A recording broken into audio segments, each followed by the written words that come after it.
Step 1, wake up early, gonna rise with the sun. Step 2, get some good, some food in you. Step 3, think real hard about what you wanna be. Step 4, everybody just do your thing. Wake up, today's gonna be a good day. Wake up, today's gonna be a good day. Wake up, today's gonna be a good day. Wake up, today's gonna be a good day. Wake up, today's gonna be a good day. Wake up, today's gonna be a good day. Wake up, today's gonna be a good day. Wake up, today's gonna be a good day. Yo. Set your affirmations, aspirations. I got shit to do, the aftermath of preparation. Good food, good mood, blood in circulation. One step at a time, yeah, that's how you make it. Set a goal you control and the steps you take them. I try to pick one thought, have some concentration. And if I make a mistake, it's called education. I try to do this every day, call it replication. Wake up, today's gonna be a good day. Wake up, today's gonna be a good day. Wake up, today's gonna be a good day. Wake up, today's gonna be a good day. Wake up, today's gonna be a good day. Wake up, today's gonna be a good day. Wake up, today's gonna be a good day. Wake up, today's gonna be a good day. So life ain't easy. Don't forget to hit those thumbs up on your way in or your way out this morning. Good morning. Happy Thursday, December 11th. From the demons, yo. Negative thoughts are poison, they rot. Head full of flaws, so here come the clouds. They'll never stop unless I can swap all the bad for the good in my head when I'm lost. Yeah, so I'ma fake it till I make it. Positive thoughts are overtaken, I got patience. One day at a time is how you operate a cadence. A flow, you grow, you show yourself a foundation. Stay away from all the shit that causes temptation. I know that I like to break cause it's sensation. I live my life in my head like a narration. Don't expect greatness, do my best, man, I'll take it. Wake up, today's gonna be a good day. Wake up, today's gonna be a good day. Wake up, today's gonna be a good day. Wake up, today's gonna be a good day. Wake up, today's gonna be a good day. Wake up, today's gonna be a good day. Wake up, today's gonna be a good day. Wake up, today's gonna be a good day. Wake up early, gonna rise with the sun. Step 2, get some good, some food in you. Step 3, think real hard about what you wanna be. Step 4, everybody just do your thing.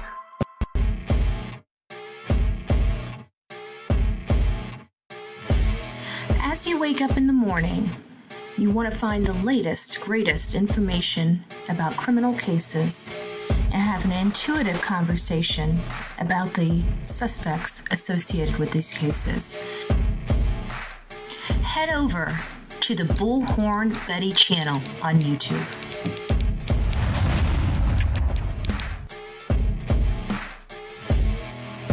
Get breaking news right here on the Bullhorn Betty channel. Welcome to the Bullhorn Betty Coffee Club. Enjoy your stay and enjoy your day.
are coming live to you very, very early this morning, but it's the only time we're going to be able to get a live in if we're going to do one today. Today is a planning meeting for me and also a ribbon cutting. So I'm up, I'm ready to go, I'm ready to get out of here, but we need to take care of some work first. I did, just to let you know, Jules was able to get a hold of me. So I have talked to her. She will be coming up on the show. I'm not sure exactly when. I just got in touch with her. So, and then today I'm going to be pretty much busy most of the day. I've got the planning meeting. We're going to try to make it over to the ribbon cutting if we can get over there from the planning meeting in time. And then hopefully I'll be back sometime early afternoon. I might be able to put together something, quick or short or whatever the case may be. Thank you. Yeah, I try to, if it wasn't for the ribbon cutting, I'd be in a t-shirt that said basically like,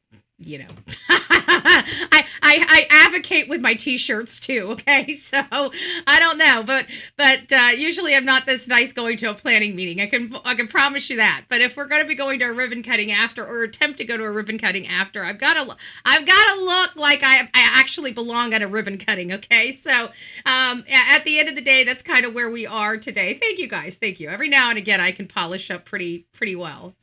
I didn't do anything with my hair. I really didn't. I washed it. I washed it, and it kind of, I'm just like, however it falls today is however it falls today. It was pretty early this morning. I don't know how early you guys get up or how early you guys start getting dressed in the morning, but when you work for yourself from home and you can pretty much run the show in your pajamas, to be up at 4:00 in the morning to get a shower, to paint your entire face on when you don't usually paint a face on, it gets a little daunting. It took me like an hour. I felt like a prima donna this morning. I feel like, good gracious, I started at 4:00. It's 5:30. Chop, chop, lady, chop, chop. How do you women do this every day? I don't know. I used to do it every day, but I was younger. I didn't need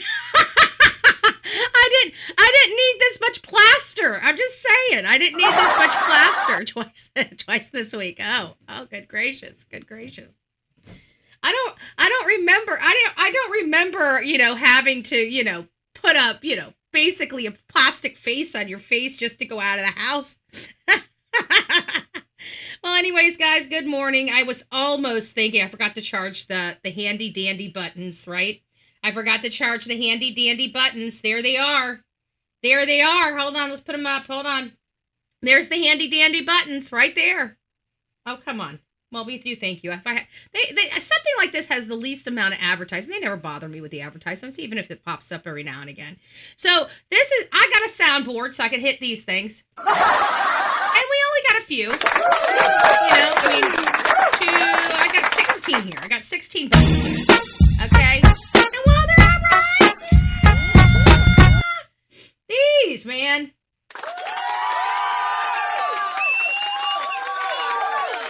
I think I got this one just for the clappy. I don't know. I like this clappy better than any clappy that we have out there on the market. All right. Really, did you have to go that way? Okay. I had an opportunity to watch, let me break this down. Okay, this is going to be the last little political talk that I'm going to have. And I really need to bring up the more appropriate, hold on, let me see. Hold on, let me see which one that is. That is fill-in. Okay. I kind of think I need the fill-in. Okay, here we go. Here we go. Okay, there you are. There you are, you little stink pot. Let's see if we can get this a little bit better. Hold on, let's get this in. Fill in. It looks like you're just kind of all out. Oh yeah, we gotta get you. We want to make sure Candace's crazy face is just all right here. Yeah. Oh yeah. Oh yeah. Let's get the. Cause she is just that crazy. So I happened to, dive into Pascal because I never really see Pascal. Yeah, well, in all fairness, I wanted to see how Pascal handled political talking points because I don't know which way he, votes or anything like that. But I like to see, other people's, when they bring up political stuff. I like to hear how they handle the commentary. I like how Pascal handles the commentary. He's very non-confrontational. And I think he kind of, he doesn't get drawn into the trends, like if he really truly believes something, whether I oppose his, that particular product item or whatever the case may be, I think that he really does put his thought into it. I don't think he just goes with the wind is my point, And so he was talking about the whole Candace Owen and Erica Kirk. First of all, the reason why I have nothing to do with Candace Owen, why I do not have any respect to Candace Owen for what she's doing to Erica Kirk. Okay. I don't really care how anybody feels about a political talking head. I don't care if it was President Biden or Hunter Biden. Okay. My point is this man was murdered in cold blood. He was ripped from his family that loved him. I looked at pictures of, it's going to be hard. I looked at pictures just recently of the Thanksgiving holiday for Erica. And when you see his daughter's face, it's going to take a little minute to try to get through this because it pulls at my heart.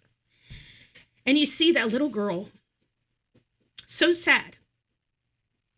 And all these pictures that her mom's just trying to show happiness to the world. It breaks your heart. Because you see that little girl's sadness and she's sad. So with that being said, I really don't care how people feel about Erica. But to see so many people believe that her pain is fake is just unfathomable. I mean, this is not a joke. This is not she is a human being, folks. She is a human being. A human being. Okay? That was married to a man. She obviously loved this man. She had 2 children with this man, and you're saying her pain is fake? Have you lost your mind? Has everybody out there? Because I saw some people in his chat. Now, granted, I understand people have an opinion about Charlie Kirk, but at the end of the day, he was preaching the Bible. So for the people that think his speech was so evil, he was preaching the Bible. He was saying what the Bible is saying that people don't want to acknowledge. And they call that hate speech. Well, I'm a Bible thumper. Well, not really. I'm religious. Far from being a Bible thumper. He loved learning about the word and he loved sharing it. And apparently the word is controversial.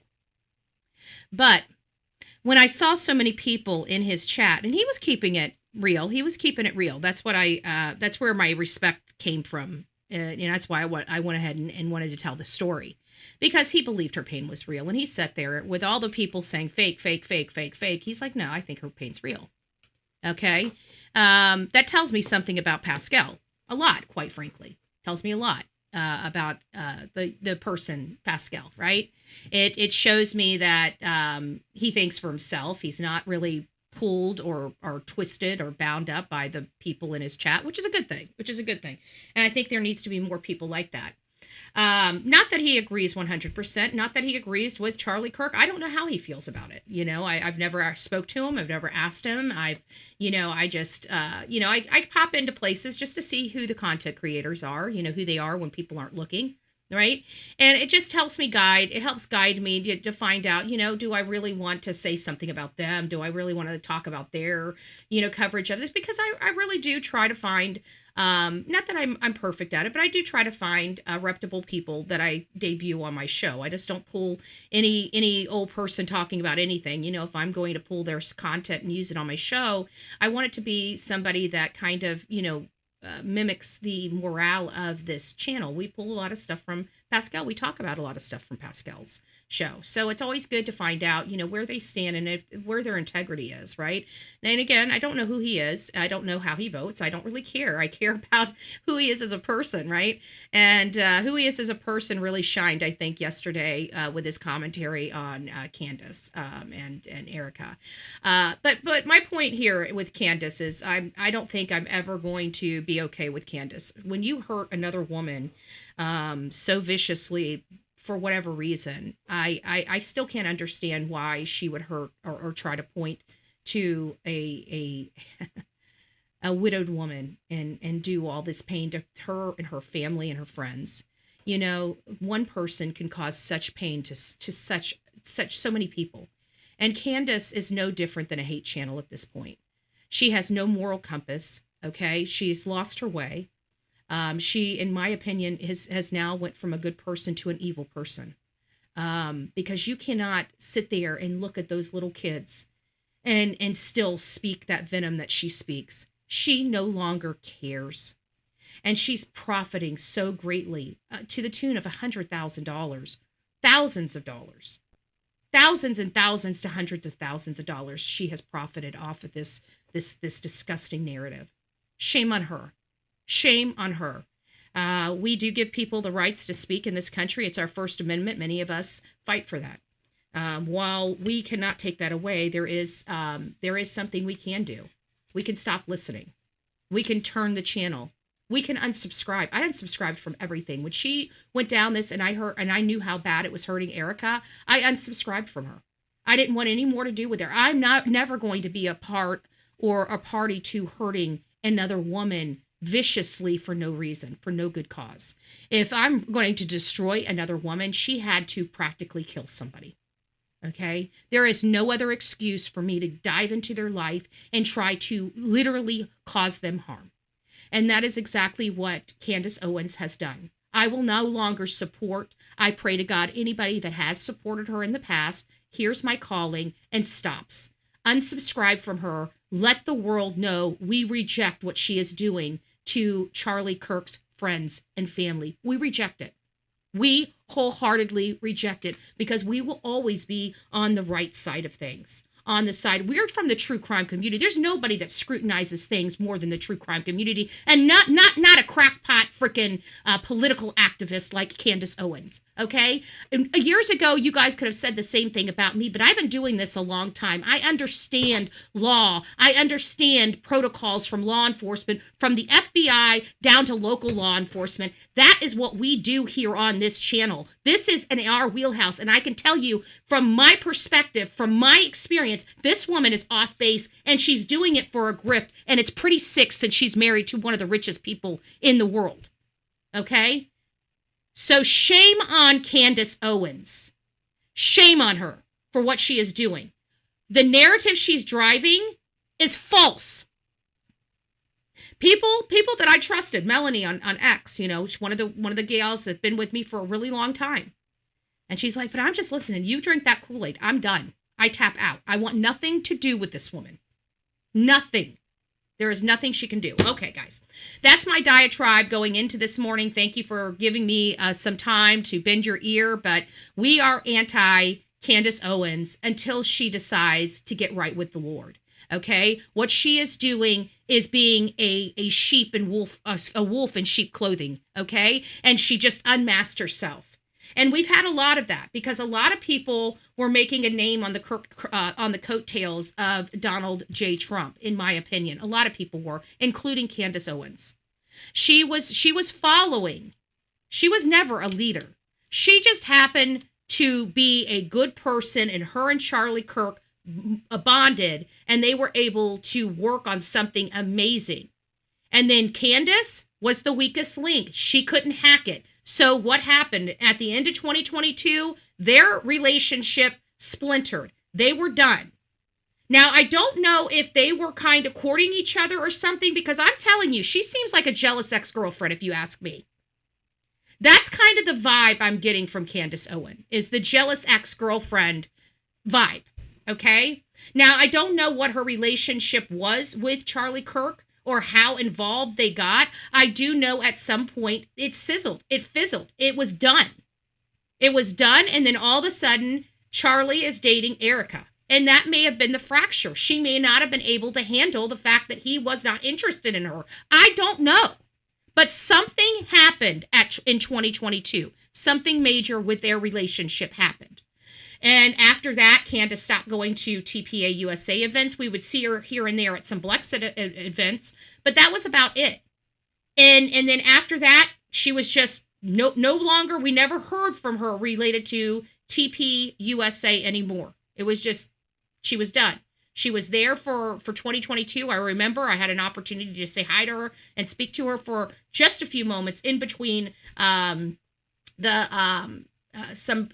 meetings she was going to. And she was very popular. Many people were chasing after her, and she's just a dud now. And she's ruining her reputation by the day. I don't think she's going to survive this, but who knows? We've got a lot of stupid people in this country. Okay, I just hope none of the people in here are as stupid as I'm just hoping, because I can tell you personally, there is nobody on that TPA University or or TPA USA that would ever hurt Charlie. Nobody from his inner circle would ever hurt Charlie. And the thought that this woman is passing those lies around is ridiculous. Okay? This to me, if we had to look at it, is this an MK Ultra type of assassination? I don't know. I don't know. Do I believe somebody was in the ear of Tyler Robinson? Yes, I do. Do I believe he was smart enough to just think of this all on his own? No, I do not. Do I think he was with some bad people and communicating with some bad people? I certainly do. Is there possibility of foreign actors? MK Ultra, yeah, it could be a foreign actor, but what we learned from the FBI is there is no evidence that a foreign actor is involved. They're not saying, when they say that, they're not saying that there's nobody else involved. They're saying there's no evidence that there is any type of outside influence so far. And you got to understand, the FBI is not running this investigation. The state of Utah is, okay? And we've got questionable people in the state of Utah. So, I think people need to understand, and this is the shit that Candace doesn't understand. And she just thinks that because she's Candace, if she comes up here and says, well, I want to see this and I have a right to see that. No, you do not. This is a criminal investigation. Who the hell do you think you are? You're Candace Owens. So what? You still bleed red. You're no different than Bullhorn Betty, okay? Come back down, little girl. Come back down, okay? Come back down. Come back down off that high horse. That's all I'm saying. Come back down off that high horse. So that's kind of where we are with the Candace Owens. And I thought it was important to say that because I had just watched Pascal yesterday and I saw some people in his chat. It broke my heart. I will be honest with you. Hearing so many people say such horrible things about Erica Kirk. I mean, no matter how you think about somebody, they're still a human being and they still have feelings. She loved and honored her husband. She laid down and made 2 beautiful babies with this man. And people are saying that her pain is fake. You guys need to go find some Jesus. There's something wrong with you. Okay? There is something wrong with you. Because I don't know how you would feel about your husband having his neck blown out. But I can imagine that as a normal human being, it's got to be pretty freaking painful. I think lots of people out here on this social media streets need to get right with Jesus. A lot of you. Because you're the problem. The people that sit there and mock her pain, you're the problem. Every last one of you are the problem. Every last one of you. All right, guys. Now that I had an opportunity to judge all of you that were judging Miss Erica Kirk, how does it feel? Because you guys look like slimy pieces of shit. I just want to put that out there. I speak my mind. If you don't like it, leave. It's that simple. That's simple. All right, guys. Thank you for allowing me to bend your ear this morning. We do have a goal. Don't forget, we got goals running on both sides, the vertical as well as the horizontal. We are giving away a shirt tomorrow. So if you guys would like your drawing into the shirt, get it up. And I don't know what shirt it is. It's a Bullhorn Betty shirt, okay? She's got a lot of different designs you can choose from, and you can get the size that you want, so it's going to fit you or the person you'd like to get it for, right? Nobody's saying you gotta keep it for yourself. All right? I mean, I'm not a ho, but you can pass me around. I'm just saying. My shirts, that is. That's all I'm saying. Oh, I'm just joking. So if you guys, I want a shirt. Well, you never know. We're gonna be doing more drawings throughout the 2026 year. I think it's gonna be a good year. We're gonna be shaking some of the court stuff we have, hopefully. Cross the fingers we get all done with all this court stuff. I don't think the Pennsylvania stuff's going away anytime soon, despite popular belief. But I believe the Tennessee stuff is going to be wrapped up this year. Okay, and I think there's going to be a lot of interesting stuff that comes from that. But either way, and let me get down here. Where are we? There we are. So we have been talking about Sebastian Rogers, and Sebastian Rogers was 15 years old when he disappeared from his home, okay? And he hasn't been seen or heard from since. We have just recently had a birthday for him, his 17th birthday. We're coming up to a 2-year milestone. I am going to be outside of Sumner County for an entire week. Okay. It is, I would like to see how many of you guys are going to be coming to that event. I want everybody to be there on the 26th. If you had to pick a day, if you could only be there for one day, I want you all there on the 26th. Okay. I don't need people helping me. If you guys want to come out, don't misunderstand me. I love people. So if you guys want to come out the 23rd throughout the week, you're more than welcome. But I'm a one-man show. If you can't make it, I'm fine with it. What I want from my audience, what I want for the people out there in the public, what I want from, I'd like Justin and Smiley Stories World to advertise this. I want people there. But if you can only be there for a day or two, I want it around the 26th, okay? Not the 23rd. The 26th is the 2-year milestone. That is the most impactful day. That is the day I want to be the most impactful. If you would like to, please make signs. If you have children and they want to get involved in it, let them make signs. The more signs you have, the merrier, because there are going to be some people that are going to be there that have no signs. So we want, hawk for Sebastian. We want the instructions to be very, very clear. We're there to represent a 17-year-old boy, okay? We want to be loud. We want to be happy. We want to be smiling. We want to be waving. We want to just, it is, we're out here for but we don't need to be horrible people. This is a horrible cause we're out here for, but we don't need to be horrible people. What we need to do is bring a lot of love to the community. We need to show this. We need to lead this community by example. Okay. This community is missing something. Okay, when so many people can sit idly by while a situation that we are dealing with is ongoing, it's time to start leading by example. It's time to start showing a community what it looks like to have a backbone, what it looks like to stand up and say something. You don't need to be nasty to people to be effective. You can show up with a smile on your face and still be a pain in the ass, okay? And that's the message we want to send. We want to send a positive message that we love Sebastian Rogers. We want to know what happened to this young man. We are all out here fighting. Even when that community is not fighting, we're going to bring people in to show the whole community, people are out there. You're not alone. Stand up. Come forward. We will help you. We will protect you. We will fight your government with you. To have the truth be known. We will be there for you. I lead by example. I do it with positivity. What happened to me in this county was wrong. And we're going to get to the bottom of it. And at the end of this, I am going to be vindicated. What was done to me was wrong and can never happen ever again inside this county. I will be damned. Nobody, and I mean nobody, deserves to be treated like me by a government such as Sumner County. How dare you? How dare you? But here we are. We're in a situation where this young man has been gone, what appears to be a lifetime. We have a law enforcement body that doesn't appear to be doing anything to move the needle. It seems like they didn't know what the heck they were doing from the beginning, and now here we are. So guys, before we get started and jumped in, let me say hi to everybody here. Let me go over here to the folks that have participated. Oh, thank you. Look at all of this. Melanie saying, happy Thursday, Betty, Delilah, mods and chat. Let's send some love to the love machine. Hit the like button because I'm a love machine. Ow! We got Nerdy Girl, newest member to the crazy family we call the Coffee Club, i.e. the Insane Asylum.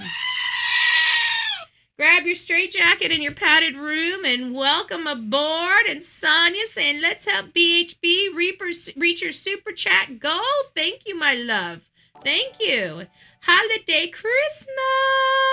Texas woman, thank you so much for the love. Ooh, ooh, ooh. Nero says prayers for K9, CP Jules, and Gator, both violently attacked in the line of duty, both recovering now home from the hospital.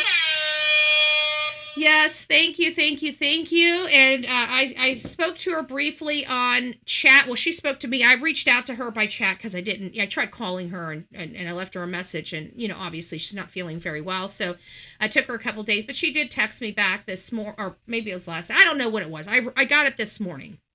And, YouTuber gifted a Bullhorn Betty membership. If you received your Bullhorn Betty membership, welcome to this crazy family we call the Coffee Club, i.e. the Insane Asylum. Grab your straitjacket in your padded room and welcome aboard. Welcome aboard.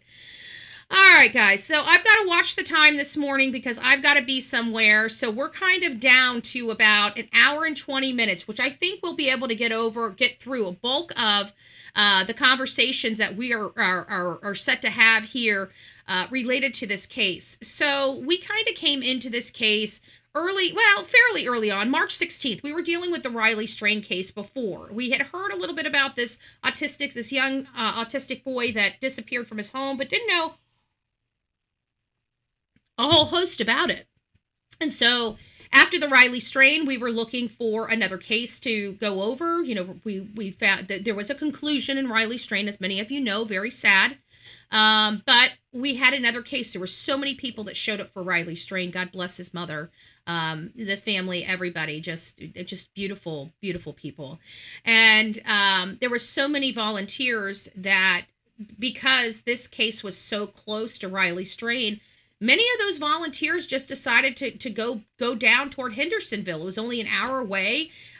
They've resolved one missing person. They drove an hour away and they were starting to search for another missing person. And this missing person was Sebastian Wayne Drake Rogers. The problem here for this family is, and it is, and I say a problem because it's a problem for Chris and Katie, because it was social media. So when social media went down there, it got the attention of other content creators such as me and JLR and Chronicles of Olivia and some other, heavy names in the true crime community that go down in the hollers. My car was broken at the time, so I would have been there, but I physically couldn't get there. I had no ability to get to Tennessee. And so this was just a crazy case that was getting crazier by the day. And it just seemed to me that the parents, the mom and the stepdad, were just acting like bozos. I mean, here we have a missing child. You would think, especially a military mom, and she pull out all stops. Military. I know military moms. I'm from Manatee County. I mean, we have a freaking a military base just right across the bridge in Tampa, MacDill. So military is a lifeblood here in this community. Okay, we're just over a bridge. Yeah, it's Hillsborough County, but where am I sandwiched? I'm sandwiched between Hillsborough County and Sarasota County, right? So it's just over the bridge, and we have an Air Force base. So I know military people. We have a lot of military. I'm involved in my politics. Trust me, you wouldn't believe how many people are military that do all this stuff, that set up all this stuff, from all your cities and counties from across the country. The majority of the people that are always behind everything, they're usually the military, the retired military that we have. I know that there's multiple groups around here, and the people that lead those groups have military experience. They understand chains of commands. They understand, how things flow, because that's what they're taught. It's in their wheelhouse. They're very good at organizing. They really are. And they do they are able to pull a lot of people in. So you would have expected this military mom to basically be ready to run this mission, right? If nothing more, the cocky, military stepdad. Nobody can do a job like me, right? Mr. Arrogant Chris. I can do it better. I can do it better. I can do it better, right? Mr. Arrogant Chris, right? Taking the lead, you know, like these officers don't know nothing. Let me show them how it's done, right? Let me show them how it's done. Nothing. We got none of that arrogance from these military parents. They sat back and did nothing. How many people in my chat know military people, are from a military family, or military themselves? Raise your hand in my chat. Hey, Kelly, it's nice to see you. Good morning. Turkey Man, you guys are all over in the vertical chat, so most of us are over here in the horizontal chat, but I see you. Good morning, loves. I hope you're doing well. Me and... Oh, Manda, it's nice to see you. Good morning. People have ticked me off so much over how they've acted over his death. Me too. Me too. Rena, it's nice to see you. Vicky, good morning. Hey, guys, I'm seeing you. Oh, Jules. Jules said clappy, laughing disco ball. Thank you, Jessica. Oh, I love it. Thank you, guys. I miss those. I miss those. Thank you. Big Mac Mike, it's nice to see you. Guys, just give me a second. I wanted to say hi to the people on the vertical stream so they don't feel like they're left out. Because some of them like the vertical stream. And it's not fair that they like the vertical stream and I don't say hi to them. Earth to Ashley, it's nice to see you. Brenda Sue, Turkey Man, good morning. Much love. I hope you're doing well, my friend. I hope you're doing well. BHB, do you know where to make a good resume for free online? Mine updated fast. Yeah, I'll tell you the best way to do it if you already had already had one previously. The best and fastest way to do it, if you want to cheat, is ChatGPT. Put that in there. You can add a document. Put your old document in there. Tell ChatGPT any of the changes to it or the additions to it, and let it prepare your resume and put it in Word doc. And then once you got it in Word doc, you can upload it to Google Docs if you don't have Word on your computer. But if you do have Word on your computer, you can modify it and make it look the way you would want to make it look, and just cut and paste that information in. That would be the fastest way to do something quickly. Otherwise, the best way would be to upload it into Google Docs and just redo it. So that's what I would do, Kelly. That's just my opinion. My opinion. Cheyenne, it's nice to see you. Good morning. Laura, good morning. It's nice to see you. It's nice to see you. All right, guys. So that's kind of where we're starting off at with this. You know, we have a situation where this child allegedly went inside this home. Now, there's two avenues that we can use, and I don't want to leave anybody out, so I'm going to try to use them interchangeably. So there's two main theories here that I think that everybody in the chat is on. You're on now. Just and if I'm wrong, for the people that I'm wrong, if there's a third theory, pipe it, write it in the chat so I can grab it. I'm watching the chat while I'm saying this. But it seems like we have two different types of theories here. I think the first theory is that Sebastian never made it home. Now, that can be split into two ways too, but we're just going to say never made it home theory, and it's going to cover both theories. And both theories would be that he never made it home, that there was some type of exchange with him, or he was handed off to somebody else. Like there was, he was either, given to the team at the Texas Roadhouse or whatever. But either way, there's a theory, whatever the reason you don't believe he made it home, there's the theory he didn't make it home, and then there's the theory he did make it home, right? So I think that there's really two theories that have several nuances to it. Would you guys agree with that? If you agree with that, put a 1 in the chat. If you disagree with that, put a 2 in the chat, but tell us why you disagree with that. Hey, Lexi, it's nice to see you. Kelly, mom of 9.5, it's nice to see you. Laura, it's showing 2 shows on mine. Yes. So you guys, if you look at the top, I've got it pinned. It says vertical stream. That's the vertical stream. And you can tell because on the vertical stream, I have Bullhorn Betty above my head. And on the horizontal stream, we have a thumbnail with Sebastian, me screaming at,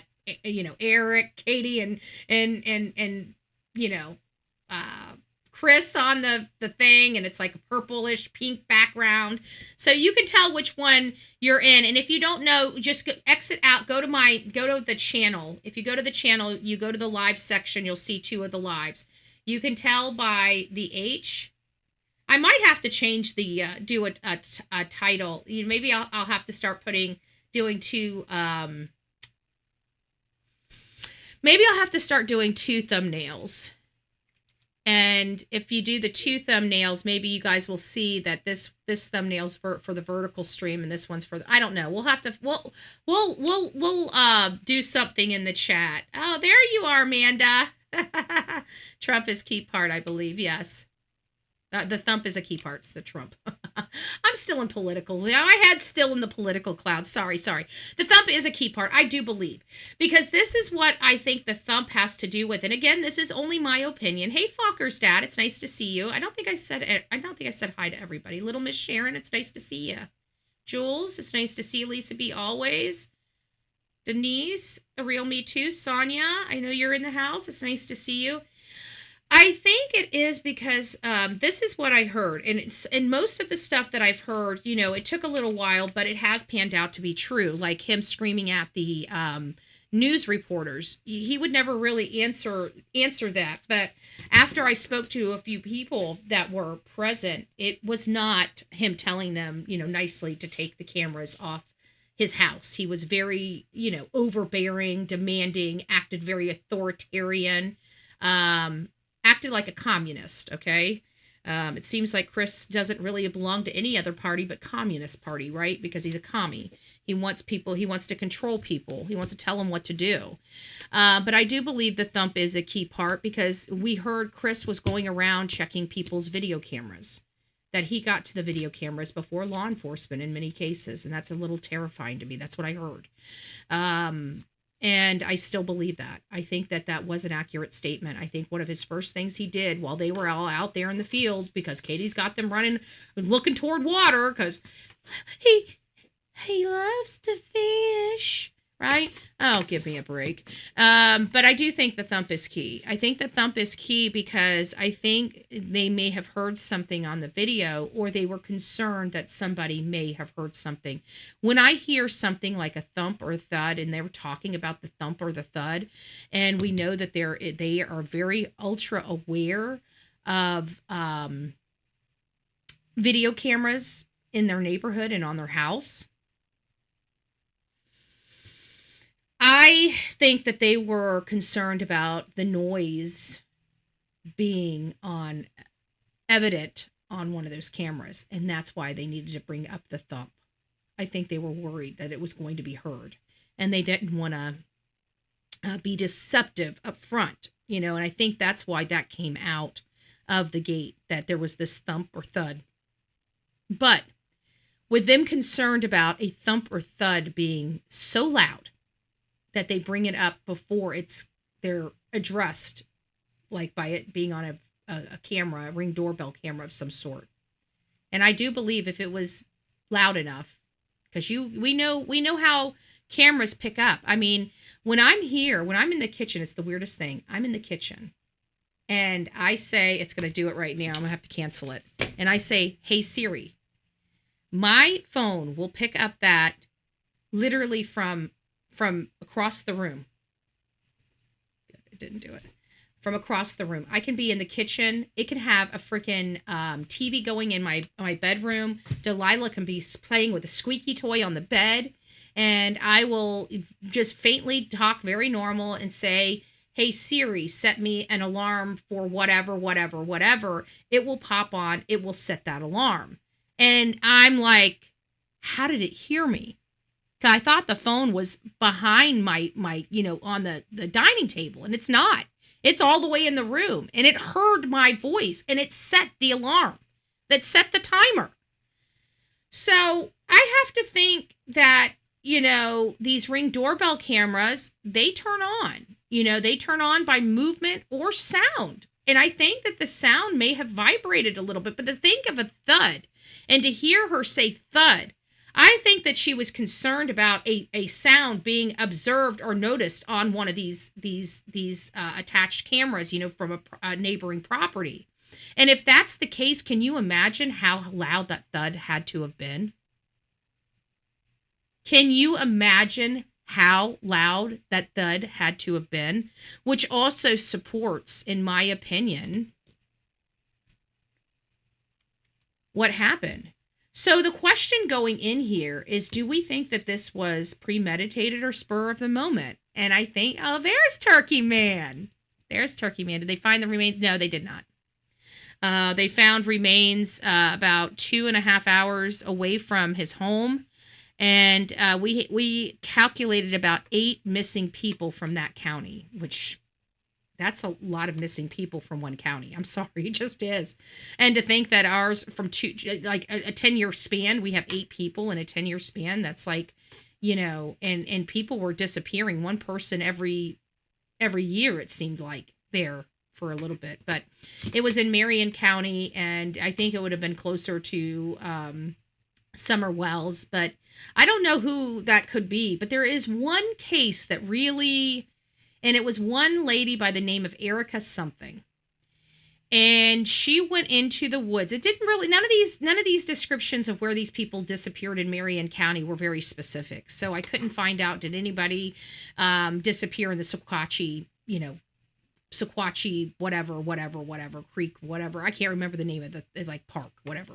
I remember Sequatchie. That's what I remember, right? Sequatchie something road, okay? So anyways, we get out there we start looking into it, and none of them say anything, but there's this one lady, her name's Erica, and they said she went into the woods and she never came back out, and her dog came out alone, and they've never been able to find her.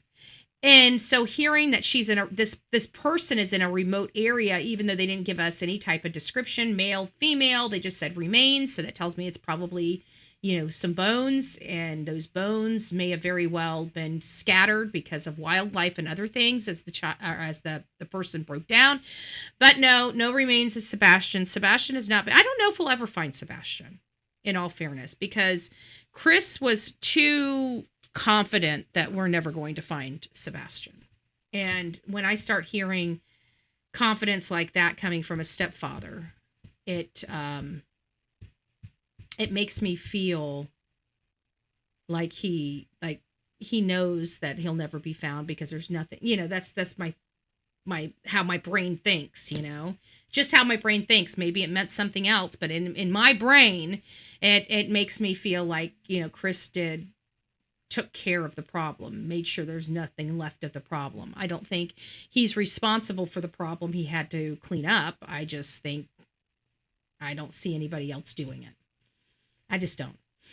So getting back onto this case, we have a situation where we don't know. We've looked at this case many different angles. We're still unsure. I still think I think there's more people that are starting to believe that he made it home than not. But we'll have to do a poll and find out. And I would like to get that poll.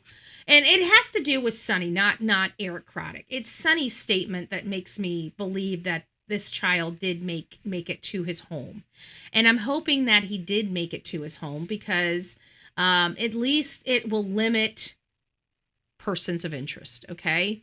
If he didn't make it home, well, we have the whole world to look at. If he made it home, well, we only have one person to look at. And I think that's really kind of helping us hone in. And again, it's hard for me to explain what was being taken out of the house that night at 3 a.m. in the morning. It looked pretty large. And in my opinion, it could very well be a human being being taken out, such as a 15-year-old, 5 foot, 5'6", 120-pound being. It could be that.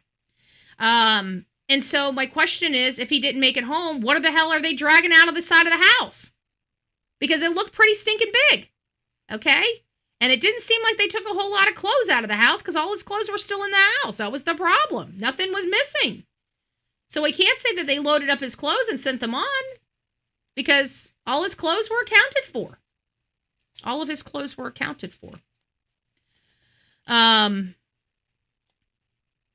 I have always, and it wasn't right away. I really thought if you guys were with me when we first started covering this case, I always thought it was Christopher Proudfoot that snapped on Sebastian. At the very beginning of this case, I thought Chris was the one. I thought he was the ultimate responsible party in all of this. There was no ifs, ands, or buts about it in my mind who was responsible for this situation. And this was when we were heavily into, me and the mods were up literally around the clock talking about this case, talking about what certain things meant. And Susiana, as well as Pebbles, were kind of on, Katie. They were saying because I was paying so much attention to Chris that I wasn't paying enough attention to Katie Proudfoot. And so they were the two that were kind of, saying, hey, you really need to look down this avenue. There's something here. So I started looking at it. We started realizing that Chris really wasn't home that weekend. He didn't come home that weekend. And everybody's been trying to place him there that weekend, and he hadn't been home. Why hadn't he been home? Because he made his wife an ultimatum. It's your son or it's me. Do you remember when we talked about that little boy,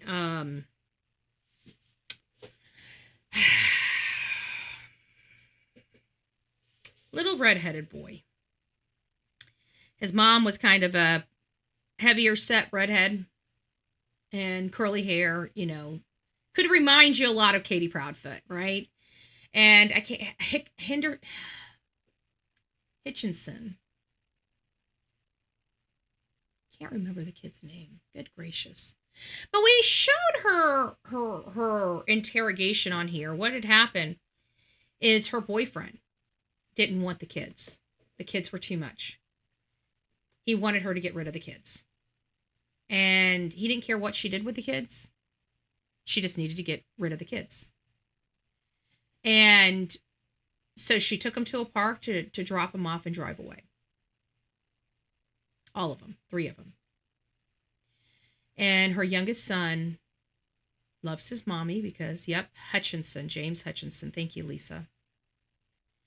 And he loved his mommy. His mommy didn't love him very much, but he loved his mommy so. And he couldn't understand what was going on. And he just held on to that little car door handle as she drove off. She drug him, and he finally dropped, hit his head, lost his life right there. Her children witnessed this as she's driving off. So she turns around and goes and gets the live kids and goes and cleans up the child that lost his life trying to hold on because he just wanted his mommy. There's just some horrible people out there. Chris told Katie it's him or Sebastian. He never came home until Sebastian was gone. We're never going to forget that. We will never forget that. Because we have so many cases, like the Hutchinson case, that shows us what moms are willing to do for their men. A poor boy died for loving his mommy when his mommy didn't even love him. And I feel like that might be the same scenario that we have with Sebastian Rogers.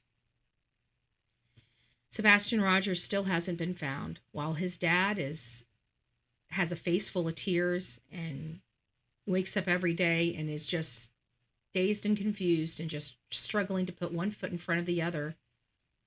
His ex-wife and her husband are living their best life ever, being able to giggle and joke and laugh and have great memories of her son and, share those memories of her son like there's nothing to see over here. They don't hardly even acknowledge him missing anymore. It just seems like just a past memory, it's just time to remember the good old times, like we did for Great Uncle Joe, right? Great Uncle Joe, just a great guy. Man, look at all these beautiful photos. We had such a great time with Uncle Joe. Oh, this was the best time. Ha, ha, ha, ha, ha. She acted like this child was deceased. But this was not the first time she's acted like her child was deceased. She has been littered with past tense, which is a problem. She has been littered with running away, which is a problem. She has been littered with questionable changes to her story, which is a problem. Everything that we have to do with Chris or Katie Proudfoot is a problem. They're a problem. Why are they a problem? Usually we don't. Usually, you know what? The problem here is that usually when we have children that are missing, parents are like, I don't care what you need, just find my kid, right? You need my liver, you need my kidney, you need my lung, you need my heart. I'm happy to hand it to you, right? So we're used to having those type of parents, because that's the normal type of parents that you get when you have a missing child. But when you get the parents that are like, keep the cameras off my house, and you're not talking to my wife by herself. When you start hearing stuff like that, it's like, pump the brakes, sister. We got some problems, okay? We got some problems. These are pretty red flags, okay? We're starting to have some major problems, okay? That's when the sirens are starting to start to go off, right? We start looking and listening a little closer because we're like, wait a minute, this ain't right. This is abnormal behavior. This is abnormal behavior. Let's see what you got here. Who was that? Okay. It's very interesting. Okay, got it. Maybe this is you. Good morning, Betty. I just wanted to say that CP said in an interview, and I'm not sure which one, but he said that Sebastian was wearing ripped off pants similar. Yeah, the Adidas, similar to the 80s rip-off pants. They were talking about the Adidas, the style. I don't think they were actually rip-off, but I looked them up, and they are used for sports and when a person is immobile, like medical. Yeah, I know what you're talking about. Yeah. Yeah, but I think he was implying that the Adidas. Jennifer, former FBI YouTuber, has a video about his clothing, and I told her the same thing. Okay, so maybe I'll go pull that for tomorrow. Tomorrow we should be here. I have to ask. I don't think I have anything on the books for tomorrow. Good morning. Guys, don't forget, if you are in the chat, either the vertical or Miss Thornton, it's nice to see you. I remember Betty. I remember that. It's so sad. Yes. KP did what she did because he gave her an ultimatum, and he stayed because he felt guilty because he didn't mean for that. Bingo! I wish I could put this up on my main screen, but you're on the vertical chat, so I can't show it to everybody. But did you guys hear that? I kind of feel like that's accurate. Listen to this. This truly might be the thing. That's spooky that he had thermal imaging on the walls. In my dream, Sebastian's body was in a white ceiling. Ooh. Good morning, Shining Star. Jackie, good morning. KP had zero desperation in her to locate her. That's the problem. I think that is her and Chris. But listen to this. This is what Miss Thornton says. Miss Thornton's on the vertical, and so I can't put it up here, but she says, KP did what she did because he gave her an ultimatum, and he stayed because he felt guilty because he didn't mean for that to happen, is what I believe. That would make sense, that he gave her an ultimatum, but what he basically meant was for her to put him give him to his father or put him into a program, and she lost her shit and went, and he probably stayed with her because he's like, oh shit, I did tell her it was her or me. And he didn't know what to do. And she's probably calling him, you made me do this. This is your fault. Are you happy now? We don't know. We don't know what happened. But whatever happened, they opted not to call law enforcement that evening, but to stage everything and wait until 6 a.m. to make the call. And the problem is they didn't even make the call right away, even though they implied. I don't think they ever thought that we were going to have the minutes and seconds of when those calls were placed. But law enforcement, we've got great investigators in true crime. We just do. I would have been interested to see the reaction of the parents after body. I know.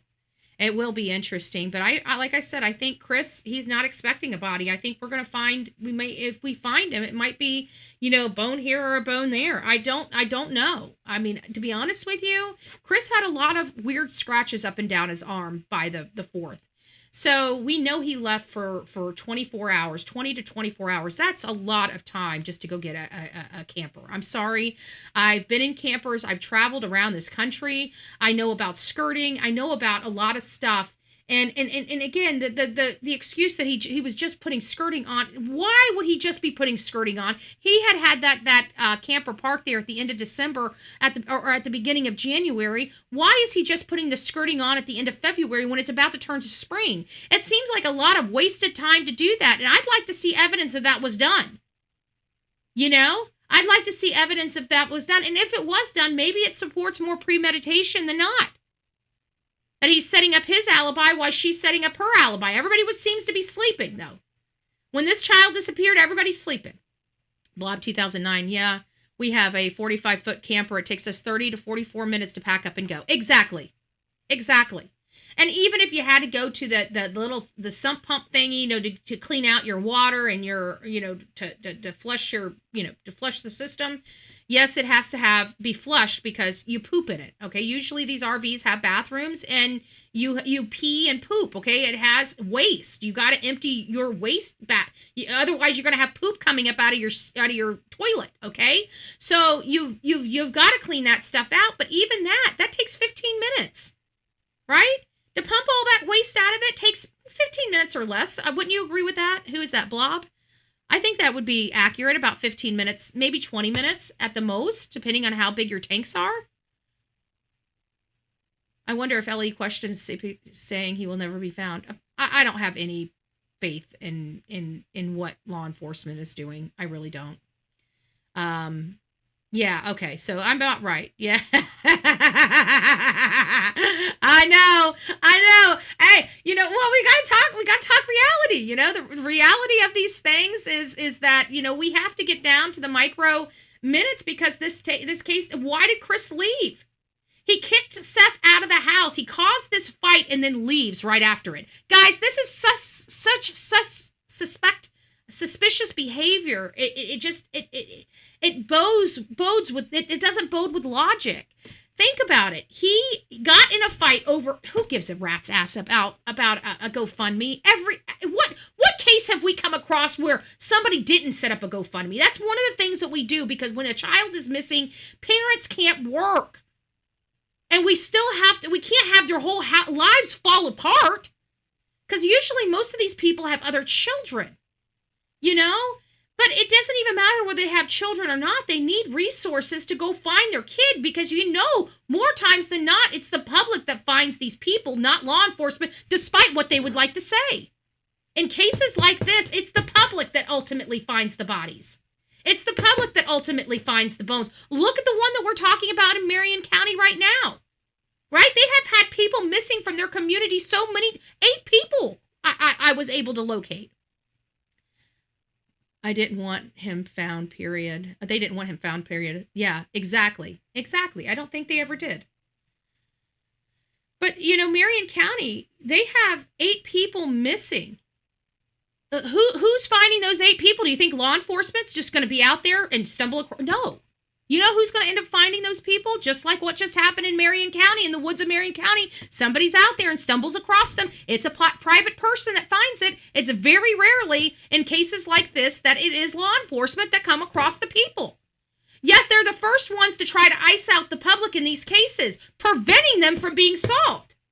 It's the most asinine thing I've ever seen in law enforcement. You either want to solve the case or you don't. Oh, it's the problem, because when the public gets there, they trample on the... Who gives a shit? Who gives a shit? And when somebody is gone for 2 or 3 years. What evidence do you think is going to be really good? I mean, you're lucky if you get one scintilla of DNA. I mean, usually at that point everything's washed away. But they've already thrown this case into a file somewhere, or in a cabinet somewhere. Nobody even thinks of these people anymore. You know? And then somebody's walking in the woods, stumbles across a person. It's like, well, who the hell could that be? And then we go look, and we got 8 freaking missing people, and nobody's searching for 8 people. It unnerves me. It unnerves me, because what if it was me? You guys got to understand, why am I so passionate about this stuff? Because I had a walk. I survived my walk, okay? But a lot of these people could have been me. And you're telling me nobody would be willing to search for me? By God, that's not good enough for me. That's not good enough for me, and it shouldn't be good enough for you. We should expect more. We are all valuable to somebody. Okay? We are all valuable to somebody. We are all loved by someone. And many people deserve more than what they're getting for what we pay a lot of money to law enforcement. Guys, like the Department of Children and Family Services, you know how I feel about that. We spend a lot of money on these services. I expect to get my money's worth. And it's amazing to me how many people sit on the sidelines and are just okay with paying all this money and not getting the services you're paying for. I'm not like that. Sumner County Sheriff's Office is bought and paid for, in my opinion. And you know what? We're shining a light on that. And we're making sure that that's hit and known very, very well. I think that's why we got $200 million stripped from that community. I think we've showed exactly who Eric Craddock is, with him going to the board and asking for raises for himself and to have a nicer office, but not one time did he ever ask for resources to help find Sebastian Wayne Drake. I think that shows who he is as a person.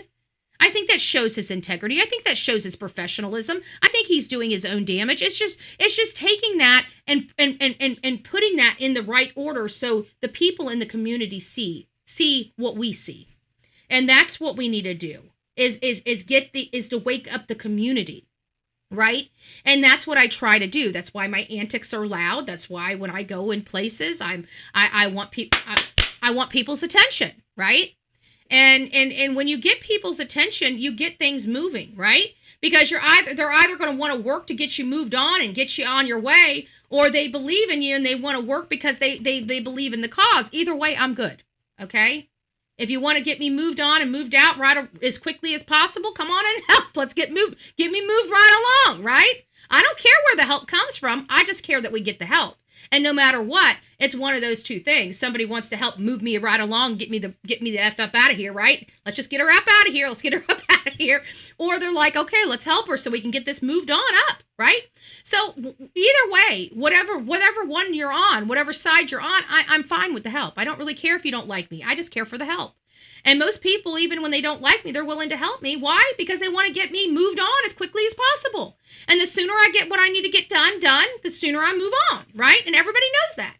So I don't care where my help comes from. If you're one of those people that just want to get me moved on, I'm happy for your help just as happy as I am for the people that support me, okay? Just to let you know, I'm happy with the help.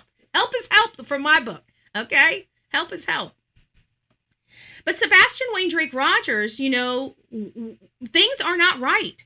So no matter whether you believe he made it home or didn't make it home, we definitely know there's one key ingredient to all of it. Whether he made it home, whether he didn't make it home. What is it? What is it, guys? Come on. What is the common element, whether he made it home or didn't make it home? Do you guys know what the common element is? Do do do do do do do do do do do do do do do do do. I have not. Who's putting 3? No, he's there he is. There he is, YouTuber. All right. Woohoo! Woohoo!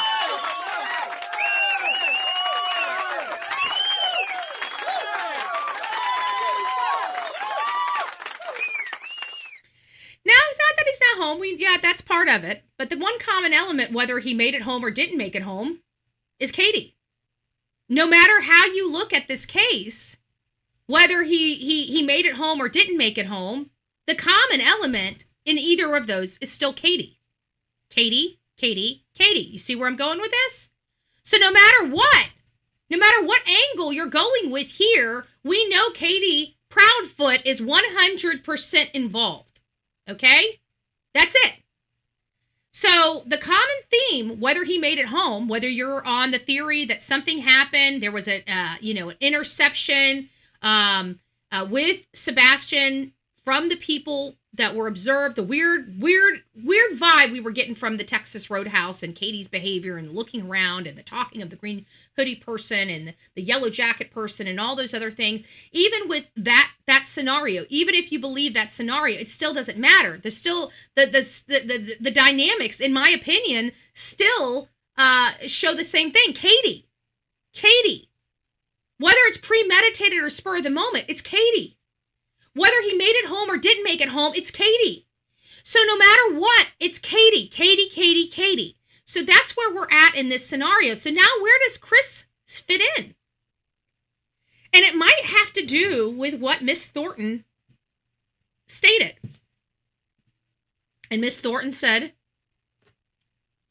KP did what she did because he gave her an ultimatum, and he stayed because he felt guilty because he didn't mean for that to happen, is what I believe, in my opinion. So Chris's attachment to this case is the guilt and how he did give her an ultimatum, how she acted on that ultimatum, how he is complicit in all of this. And I think that he's saying, I need to help her in order to help me. But it's still very strange because if she gave him to somebody, Chris has got to look at her and say, how the hell does a woman do that? And if she did something worse, well, he's known how violent her tendencies have been in the past, whether he's vocalized those to the public or not, because Seth Rogers has vocalized those to the public. So we know she has an abusive side to her. Okay. So this idea that she's not an abusive person, I don't think bodes with the information or the evidence that have been presented. I do believe she has her own problems, which makes sense. I mean, she was SA'd at a five-year-old by her own mother and her boyfriend.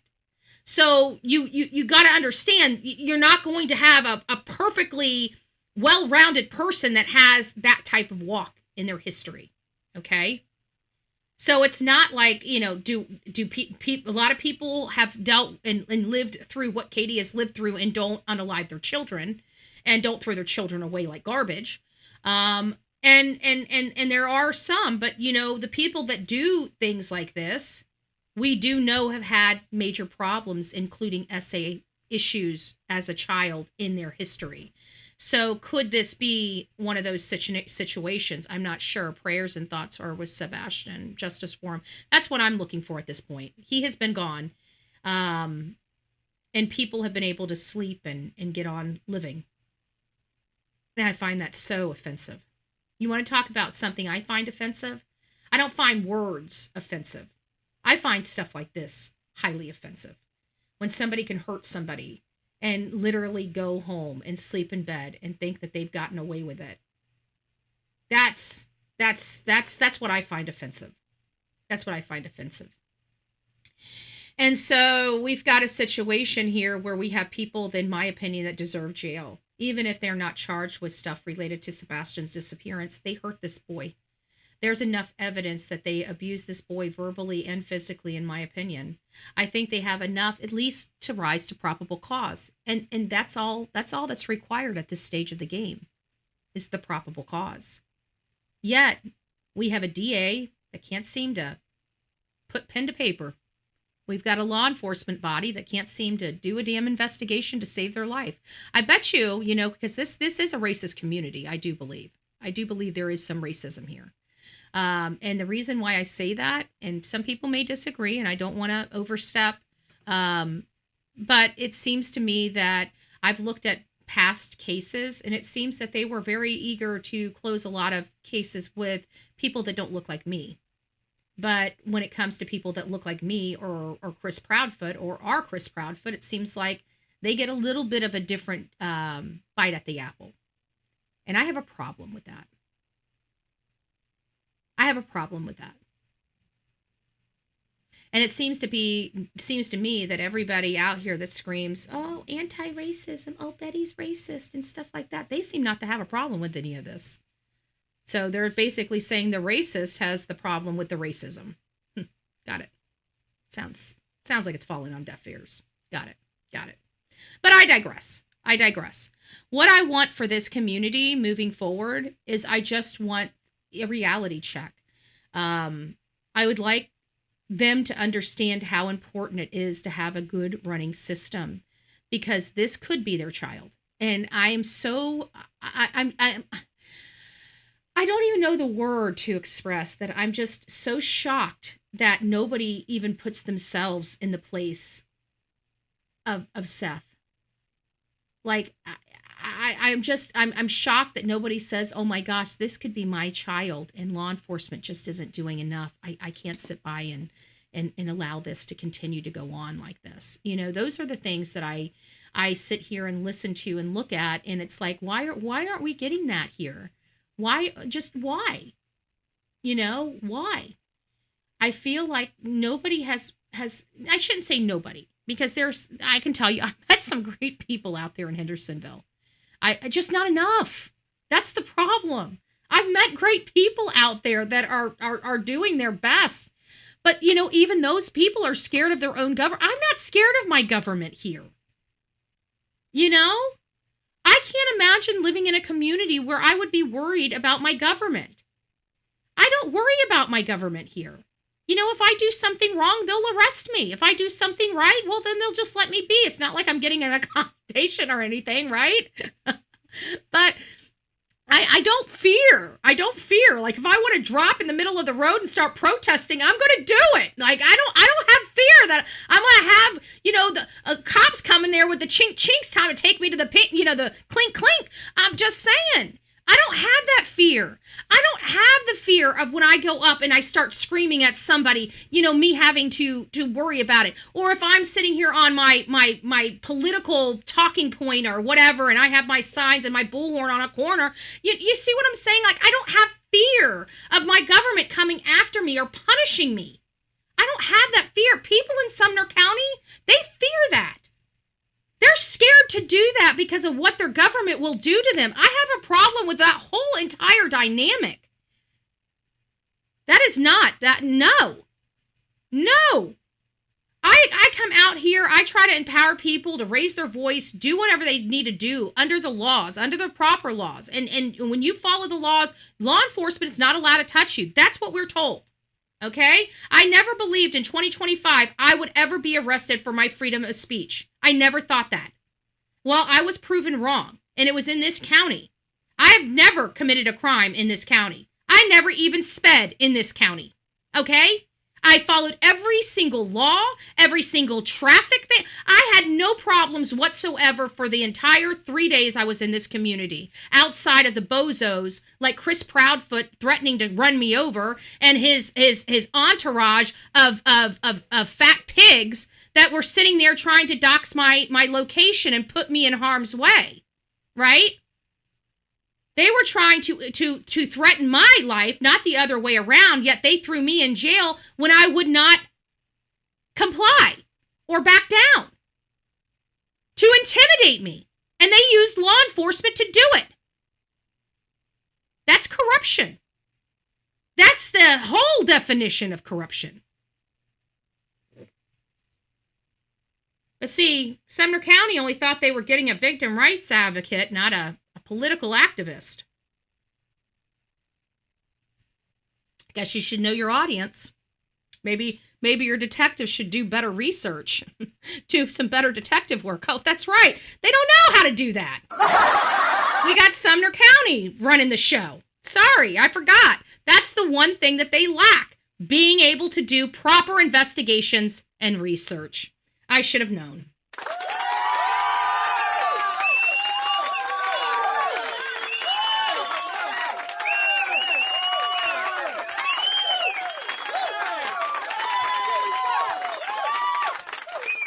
They didn't care to know the truth.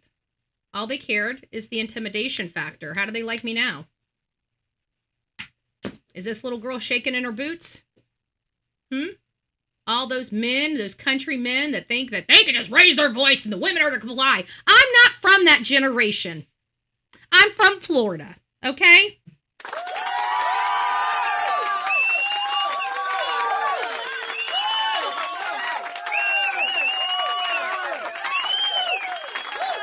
One thing I can tell you about my daddy taught this girl not to depend on a man. Okay, not that it was the best advice in the world, right? Because I definitely believe that people should be married, have children, and stuff like that. But my daddy did teach me valuable lessons, and those valuable lessons was never to depend on a man. I can literally do plumbing work, electrical work. I can do construction work.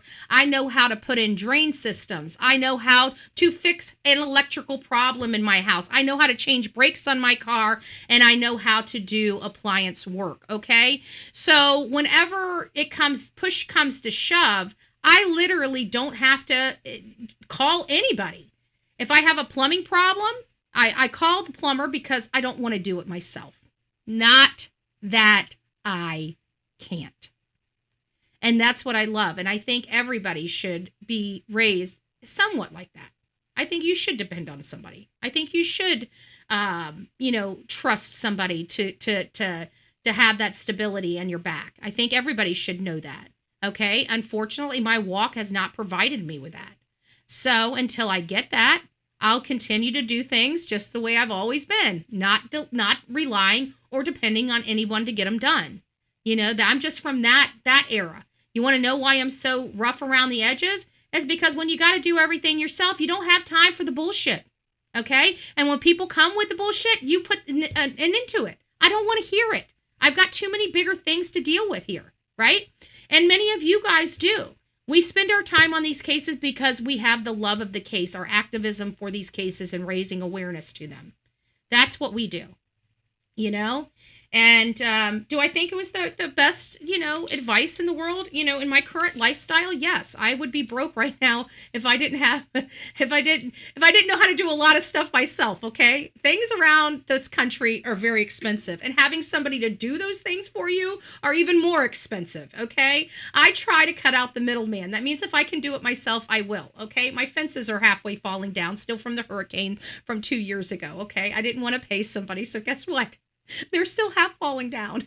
Okay. Thank goodness for the chain link. I never took the chain link fence around, away from my house because I never put the permit. I never pulled a permit for the wood fence. The wood fence, I didn't need the the only time I needed the permit for the wood fence is if my chain link fence went down. Otherwise, it's just decoration. Right. So I chose to do that. And, now that fence is gone, I still have a fence. So I got I got a chain link. I don't like chain link. I like privacy. But my privacy has been stripped in more ways than one. So we're just rolling with it. One day I'll get out there and get those wood panels out to the road. But now that they're charging me $59 a piece, we're going to have to fix the garbage problem before I worry about the fence problem. I'm just saying. So if you're wondering why Betty's all dolled up, because I got to go fix our problems here in Manatee County. No, I'm just joking. So many children are missing. We need justice. We do. And when it comes down to law enforcement, I think we need to start challenging our law enforcement to want to close the cases instead of wanting to find the person, because it's an ego thing. It's always been an ego thing. Even John Benet Ramsey, it's an ego thing. Why is the case dragged on for 30 years? Because Boulder, Colorado's had a pissing contest with everybody, the whole entire nation. Okay? I'm sorry, you folks from Colorado need to be doing something about that. If you live in Boulder, Colorado, and you guys aren't up there giving hell to your law enforcement, then you're doing it wrong. Because I don't care who's responsible for it. I don't care if it's John. I don't care if it's Patsy. I don't care if it's their friends. I don't care if it was the crackpot religious guy or the frickin' the crackpot homeless guy. I don't care who it is. Just solve the damn case at this point. Fighting over DNA when we know that DNA solves cases is stupid. Anybody that's sitting here saying we don't want to turn DNA over, you're an asshole. And you know who's doing that? Boulder, Colorado. Okay? So let's stop with the bull crap. Let's realize this case has gone on for 30 years and let's get it done. Let's nip it in the bud. Boulder, Colorado is holding this case up because they were wrong from the beginning. They screwed up this case, much like Sumner County is doing. And they don't want the whole world knowing how shitty they were. How garbage crap, because it was all out of a lens. They had a narrative to drive. They did not do a proper investigation because they had already, because this was right off Susan Smith's case, they had already convicted the parents. They had already convicted the parents. In their mind, mommy or daddy did it. And when you have an investigation focused on proving that a mommy and daddy did it, you're missing a whole lot of evidence. A whole lot of evidence. Now, I'm not saying, I Lore Lodge as well as the Deception Detective, those are two people that I highly regard. And so it's very hard for me to go totally against their assessments on this case with my own assessment. I don't think it was Patsy or John. I think it was their friends. I think it was their friends, their closest confidants. I think it was the Whites. And I don't think it was the wife. I think it was the husband. And the reason why I think it was the husband is because he called 911 2 days before at the children's party. And they said it was just, a drunk dial. Who gets drunk in a house and picks up a phone and dials 911 as an adult? To me, everything I know from casing joints and everything like that, that was, for me, a telltale sign that everybody has dismissed and overlooked as some drunk guy making a phone call. I never did. I truly believe that was this guy timing to see how long it would take law enforcement to show up at that house if he broke in and they called law. He wanted to know how much time he would have to escape that house and who did that, who made that call. Everybody has told us over the years it was Mr. White, the best friend to John Ramsey. The best friend. And so if he was a best friend, let's think about this. What does my best friend know about me? She knows everything. Okay? My best friend knows how much money I make. She knows what my net worth is. She knows my silos that I go. She knows the people that support me if I need this, that, or the other. She knows the dirt. She knows where the proverbial dead bodies are. Okay? My best friend knows that about me. Just like your best friend knows that about you. So now we come back to who would have known how much his bonus was. How much was his bonus? Everybody's like, they had the specific bonus. Who would have ever known that? His best friend. His best friend would have known that. His best friend would have been known to this child. So him going up into her room and waking her up out of bed and saying, shh, come down. Let's get you some pineapple. Right? She wouldn't have screamed. Why? Because she knew him. She knew him well. She knew and was taught he was a trusted person. He would have been in that house so many times, he would have known where every little nook and cranny of that house was. And I think he realized he was not going to be able to get her out of the house. And the damage was done, and he needed to eliminate the evidence. Sounded like he got a little excited and premature, because there were, from what I heard, there was some semen stains in the area where she was found. I don't know why I've went toward the Whites. The Whites have been, very nonchalant throughout the whole entire story, but I think it's because they've been so nonchalant throughout the entire story. They were the ones that nobody would ever think did anything. Yet they would have been the ones that would know every aspect of the Ramsey's life. And so with that, it's the 911 call, okay? The only reason why I'm looking at the Whites is the 911 call. It's the 911 call. It's the 911 call, okay? Because that, to me, that was, I'm sorry. If you've never cased out a joint before, then you'll never understand what the purpose of that would be. But you come from a life of casing out joints. You come from a life of ganking and robbing. Now, you got to remember, I didn't come from that life, but I was around a lot of people that did. Okay? My walk and all. My walk and all. Don't forget my walk. I know you look at me right now and I'm up, I'm dressed, I'm with a dress. You guys look at me, I'm professional at times. I had to walk. And one of those strategies is calling 911 on a random thing. You know, I heard a noise, sounds like somebody's coming in. I saw a suspicious person. You know, or just calling 911 and hanging up from the phone on the corner, right? Whatever the case may be. But you had to look to see how long it took law enforcement to get there. Why? Because you needed to know how much time you have to work. Okay? Without having that tidbit of information, no planning that you do to rob or gank or whatever the hell you're going to be doing is going to work if you don't know how long you have before law enforcement, the popo, arrives. Okay? So to me, it sounded like somebody trying to determine how long it's going to take for the popo to arrive. And he was able to clearly see it. He would say, "Oh, I'm sorry, I was so drunk, officer. I don't know why I picked up the phone and dialed 911, but nothing's going on here. You want a cookie?" Right? I kind of see it going like that. This was back in the 90s. People were, you know, we didn't look at one another like we look at each other today.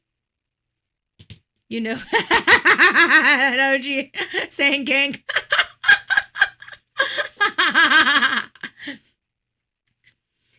But Bartholomew KP sounds like she does. No emotion, Sally. We went over that.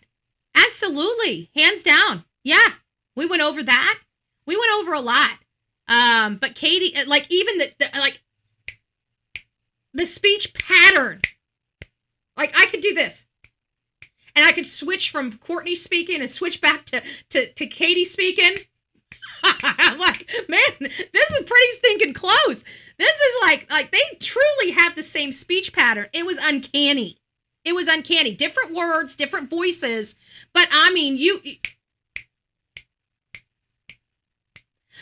I just want to make sure my daughter is okay. Oh, we just had a great time at this game. We were playing sword fighting with the corn. Yeah, and I really don't care where she is. I just want to make sure that the baby and her are okay. Yeah, and we had a great time at that haunted house. I mean, just back and forth. And it was just like you could just boom, boom. I mean, that's the way they were talking. Just very...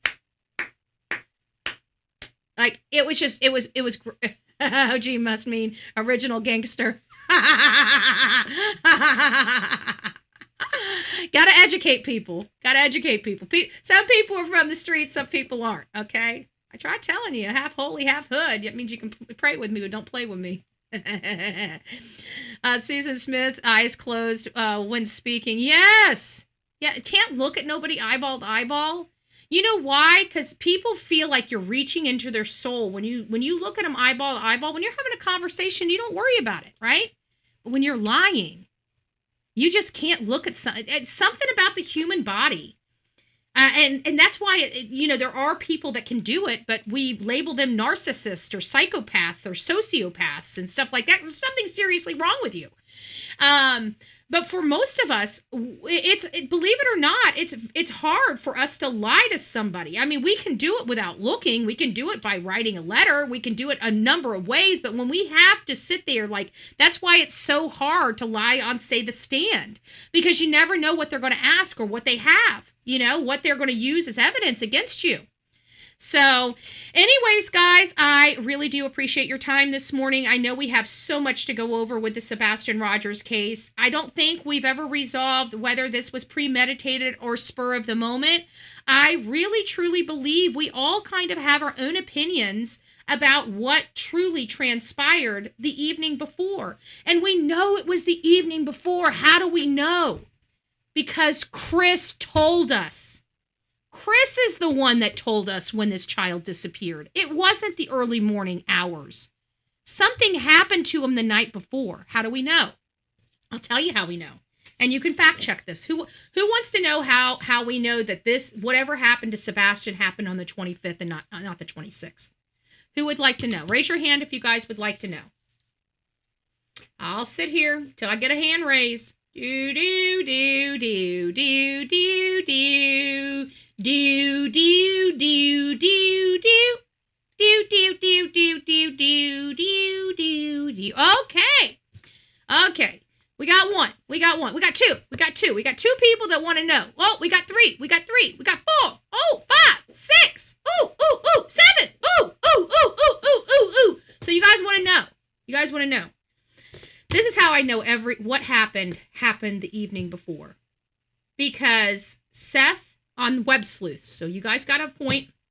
You guys can go fact check this yourself. So Web Sleuth. Seth called in. He couldn't, his internet wouldn't allow him to come up on stage. So I can't remember the lady's name. I don't know the lady, but it was Web Sleuths. And Seth was on the phone and wanted to ask Chris. Chris was in a mood. He was already short. Yeah, what do you want? What do you want? Just ask me. Just ask me. Well, you know, there are a lot of rumors that say that your parents have my son. You know, my mom has nothing to do with it. They never even saw Chris, or they never even saw Katie or Sebastian Sunday evening. Nobody saw anybody Sunday evening. They know where my parents were Sunday evening. Sunday night. Sunday night. Yes. Yes. I find my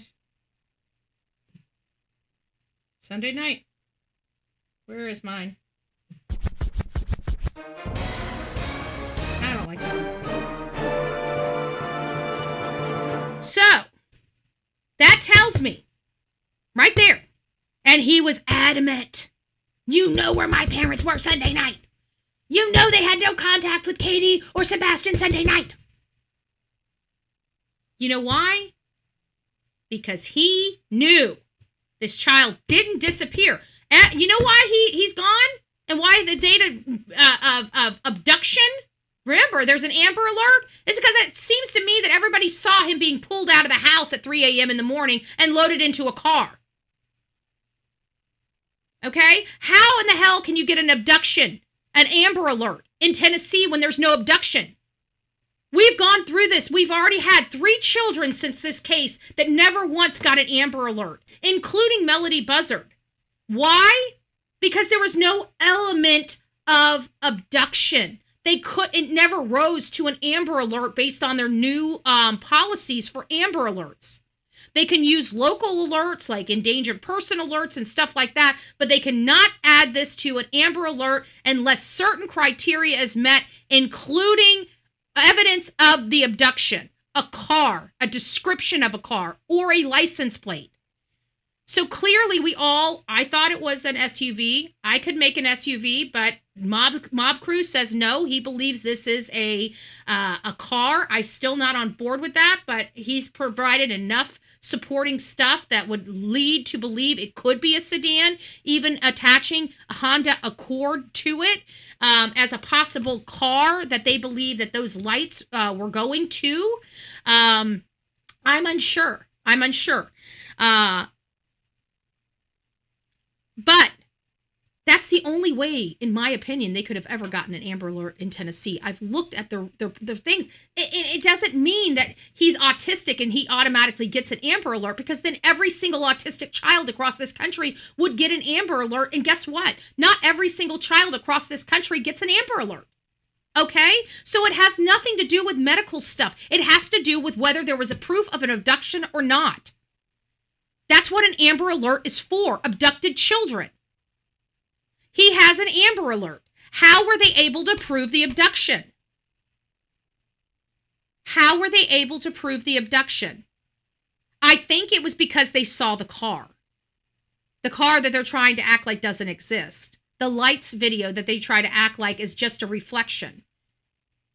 There was a hit at the pond around the corner that 3 days later they said was a false positive.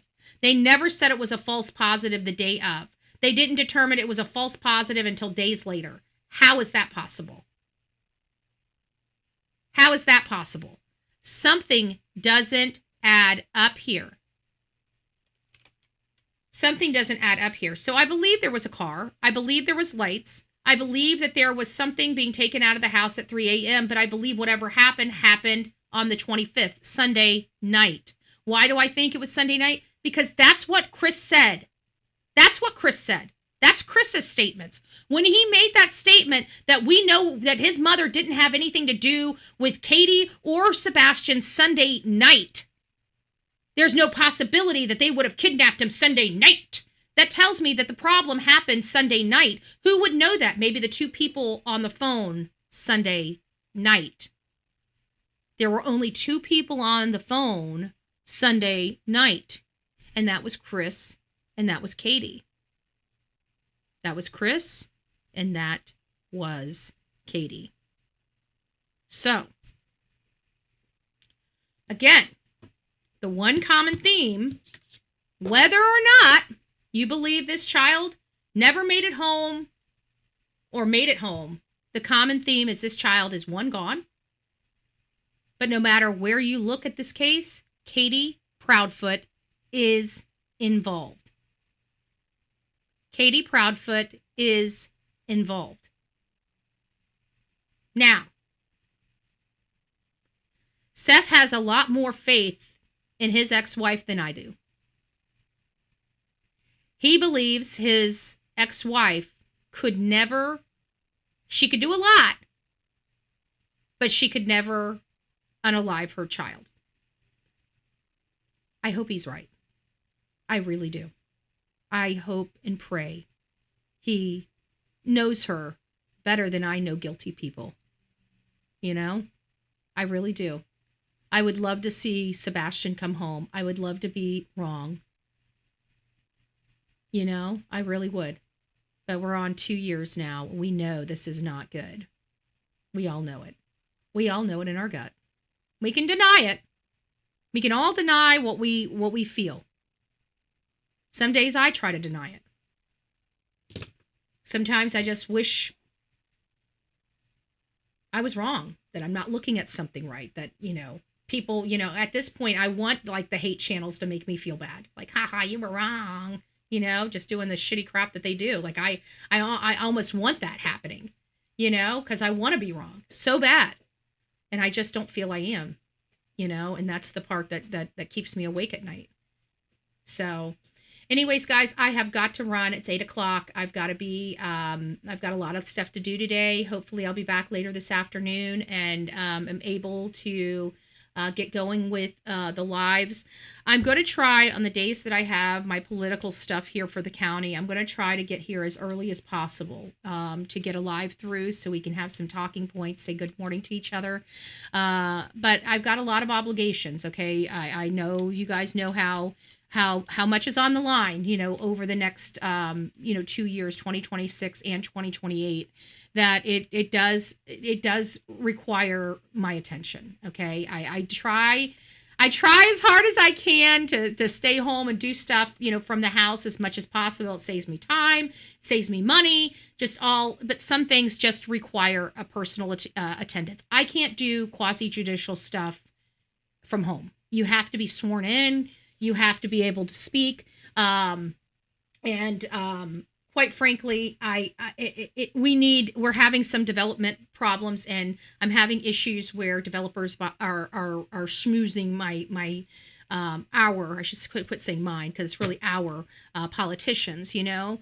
I just take personal ownership of everything that goes on here, and I'm not happy. I'm very, very disgruntled at this point, and nobody is speaking my language at the moment. So I'm going scorch earth on everybody, and everybody knows it.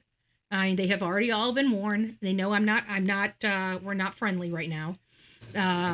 So I think we're all going to be kind of beating the shit out of each other in those meetings. I really do, because I don't play. I come in there, I'm snarky.